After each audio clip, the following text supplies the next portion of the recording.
All right, I had to completely start over because my dogs are stupid and they started barking.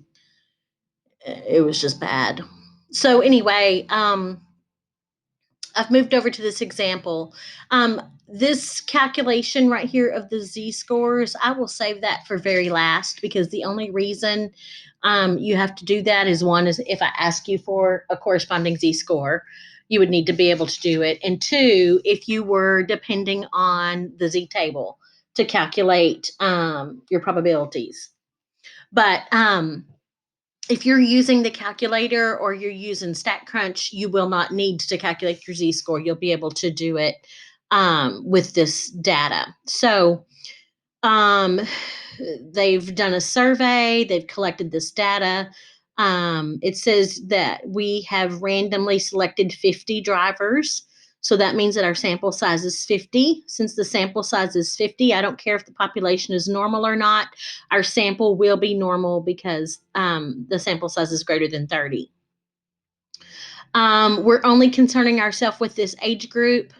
And so, according to this, the average number of miles driven each day for this age group is 20.7. So that is our mu. So our mu is 20.7. That's the mean of the population. Well, remember we learned that the mean of the population will always equal the mean of the sample.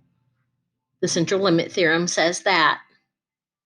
You keep reading. Here's the question: what is the probability? What is the probability that the number of miles that we drive each day will be between 19.4? I swear I'm going to give these stupid dogs away. They're fighting right now over I don't even know what. 19.4 and 22.5.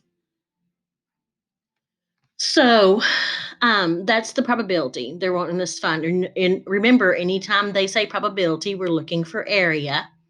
Okay. So we're looking for the area that's between these two things. So when we do our curve, okay, we're going to be between two things. This is just a rough. We're looking for that area. And then right down here at the very end, it says assume that our population standard deviation is 6.5. Remember, that means that our sample standard deviation should be smaller. Okay, and we calculate it by doing the population standard deviation divided by the square root of the sample size. Okay, so we're going to calculate that by doing 6.5 divided by the square root of 50.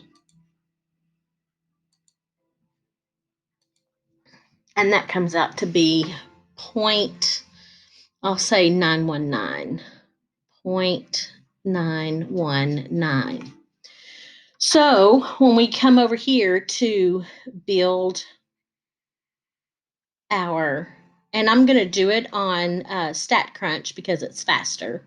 But when I do my normal distribution curve, I know that 20.7 is going to be the mean right there. It's going to be the middle. And then 1, 2, 3 standard deviations away, 1, 2, 3 standard deviations away. Each one of those are going to be a little less than 1 away from that. Okay. Like I said, the StatCrunch will figure out these numbers for me, so I'll get them in a minute. So I'm going to go over to StatCrunch. And we will set up for between. And we'll put in our mean. I think that was 20.7. And we will put in our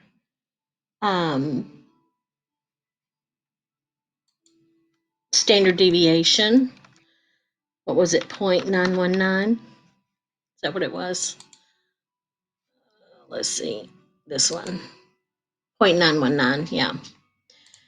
Okay, and they want to know when is it between 19.4 and 22.5. And we're going to calculate that. Okay. Let's see. Let's put these click marks on there. And there's so if you were to finish drawing yours, you would draw that by doing 20.7 and 21.62, 21.62, 22.54, 23.46, and then this one, let's raise that up just a smidge so I can see it. And so this one will be 19.78. Remember, I'm doing this. Why am I drawing this? Because I'm going to expect you to draw this when you take your test. Remember, on every question that I ask you, to draw a picture to show your understanding. Okay. So 19.4 is somewhere right in here. There's 19.4 and 22.5. Oh, that's right before that. I mean, right before that second. And they want to know what that area is between those two things right there. And StatCrunch tells me that that area is 0.8963. And we normally do area to 4 decimal places. So right here, I get 0.8963. Okay. Don't know where that happened. All right. And we understand that this is 0.8963. Okay. That's what this red is. And this number right here is 19.4. And this number right here is 2.5. And anyway, so that's what the question was asking. So StatCrunch, man, it's just a lifesaver. On the calculator, you're going to do the same thing. This is still a distribution. It is a normal CDF, number 2. Our lower bound is the left side, so that's 19.4. Our upper bound is 22.5. Our mean is, what was it? 20.7. And then our standard deviation is the one that we calculated, and that's where everybody is going to mess up. Everybody is not going to put the 0.919. They're going to put the 6.5, and it's just going to give you the wrong answer. It's going to give you an answer, but it's going to be wrong. I think, was it 0.919? 0.919. And then you come down here and paste, and you press enter. And it comes out to be 0.8963, which I believe is the same thing that StatCrunch gives you. Everything's frozen. 0.8963. Okay, so there's the calculator. There's doing it this way. The last thing I need to do is show you what if, I don't know why you would have to, but what if you have to do this using a z-table. The only thing you would do differently, no, not differently. The only thing you would have to do, in addition, understand this is your x-axis right here. We would need to put a z-axis underneath it. And remember, the z is 0, 1, 2, 3, -1, -2, -3. And then you would have to come back up here and use this formula right here to calculate the z-scores that correspond to this 19.4. You need to come down here. So we know it's going to be somewhere between -1 and -2, and this x value of 22.5. So we would need those two z-scores so that we could look them up. So the z values that we need, the first one is going to be the x value, which is 19.4, minus the mean, which is 20.7, divided by, remember, not the population standard deviation, but the sample standard deviation, divided by 0.919. And that z value is 19.4 minus 20.7 divided by 0.919, and it comes out to be negative 1.4, which is kind of what we were expecting because it's a number right here between negative 1 and negative 2, negative 1.41, negative 1.41.